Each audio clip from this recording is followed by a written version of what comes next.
அண்மை செய்தி. டாஸ்மாக் வழக்கில் உயர்நீதிமன்றத்தை இழிவுபடுத்தியதாக தமிழ்நாடு அரசுக்கு நீதிபதிகள் கண்டனம் தெரிவித்திருக்கிறார்கள். வழக்கு விசாரணைக்கு வந்தபோதே உச்சநீதிமன்றம் செல்வதாக கூறியிருந்தால் பட்டியலிட்டிருக்க மாட்டோம் என்று நீதிபதிகள் தெரிவித்திருக்கிறார்கள். குறைந்தபட்சம் நீதிமன்றத்திற்காவது நீங்கள் நேர்மையாக இருக்க வேண்டும் என்று தமிழக அரசிற்கு கண்டனம் தெரிவித்திருக்கிறார்கள் நீதிபதிகள்.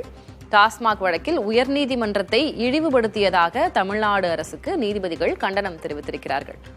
வழக்கு விசாரணைக்கு வந்தபோதே நாங்கள் உச்சநீதிமன்றம் செல்கிறோம் என்று கூறியிருந்தால் இந்த வழக்கை பட்டியலிட்டிருக்கவே மாட்டோம் என்று டாஸ்மாக் வழக்கு தொடர்பாக நீதிபதிகள் தமிழக அரசுக்கு கண்டனம் தெரிவித்திருக்கிறார்கள். நீதிமன்றத்தை இழிவுபடுத்தியதாக கண்டனம் தெரிவித்திருக்கிறார்கள். இதுகுறித்த கூடுதல் விவரங்களை வழங்குவதற்காக செய்தியாளர் சுப்பையா இணைந்திருக்கிறார். சுப்பையா, உயர்நீதிமன்றத்தில் இந்த வழக்கு விசாரணைக்கு வந்தபோது நீதிபதிகள் ஒரு காட்டமான விமர்சனத்தை அல்லது கண்டனத்தை தமிழக அரசு மீது வைத்திருக்கிறார்கள். வழக்கின் பின்னணியோட இன்னைக்கு தமிழக அரசுக்கு என்னென்ன கண்டனங்களை விடுத்திருக்கிறார்கள், விளக்குங்கள்.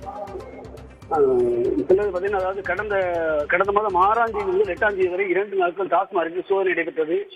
அது தொடர்பாக அமலாக்கத்துறை 1000 கோடி ரூபாய்க்கு முறைகேடு நடைபெற்றிருப்பதாக அறிக்கை வெளியிட்டிருந்தார்கள்.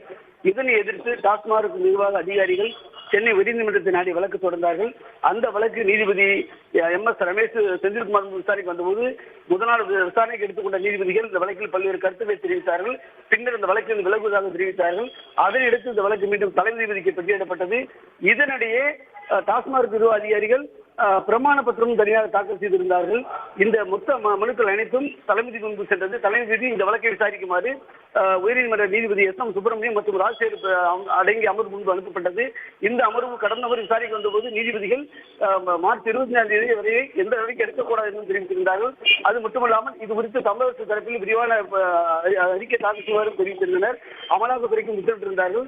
இந்நிலையில் அப்போது டாஸ்மாக் அதிகாரிகள் சார்பில் 2 நீதிபதியும் இளைய நீதிபதியான ராஜசேகருடைய அவர் விசாரிக்கக்கூடாது என்றும் அவரது சகோதரர் செந்தில் பாலாஜி தொடர்பான ஒரு வழக்கில் ஆஜராகி இருப்பதாகவும் தெரிவிக்கப்பட்டது.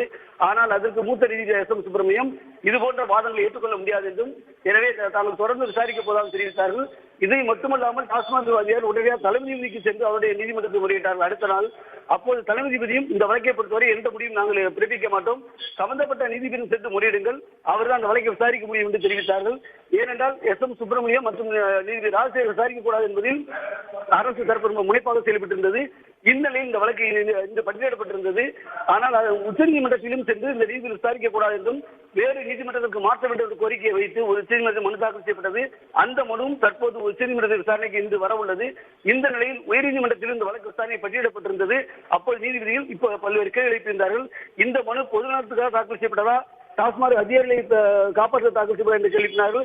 அது மட்டும் குறைந்தபட்சமாக நேர்மையாக நடந்து கொள்ளுங்கள் என்று தமிழக அரசுக்கு கேட்டார்கள்.